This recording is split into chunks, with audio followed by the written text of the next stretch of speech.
zināt, ka es šobrīd esmu kopā ar pareizo cilvēku un ka man ar viņu ir jābūt vai jāiet prom? Laipni lūgtum, Life Art!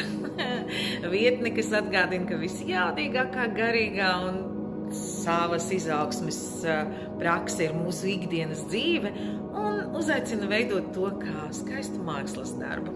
Pieļauju, ka šis jautājums nodarbina ne tikai manus studentus, ceļa biedrus, virmo sarunās ar manām draudzenēm, bet ir aktuāls arī jums, jo gal galā attiecības taču ir tā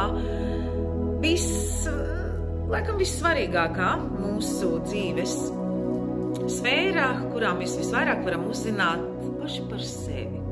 Tāpēc es izvirzu domu, ka katrs, ar ko mēs esam kopā, pat visnejaukākais, ir mūsu pareizais cilvēks. Pareizi. Viņš mums māca par mums.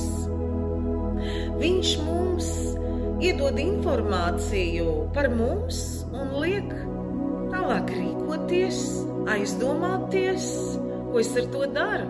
Tās vispirms traknākās, nejaukās krāsas. Viņš, piemēram, nekomunicē, viņš melo vai viņa izvairās, ir nejauks. Man tas nepatīk. Ko es ar to daru? Ko es ar to daru tālāk? Es palieku, es esmu, es komunicēju, es uzzinu par sevi, cik daudz es varu ciest, es esmu kas tas par samien grīdlupata, kas tur, 1000 versijas. Ko es ar to daru? Vai lietosim jaukākās krāsas, brīnišķīgas vai brīnišķīgā būtne, kas atklāja savus sirdsdziļumus tajā līmenī, ko latviski es nezinu tā termina, angliski ir vulnerability, līdz sāpēm, līdz ievainojamībai patiesas un atklāts, kas dalās, tad tas ir arī stāsts par mani. Manā dzīvē ir kaut kas tik dziļš. Arī es tieku uzaicināta vai uzaicināts tādā pašā līmenī būt, ko es ar to tālāk daru.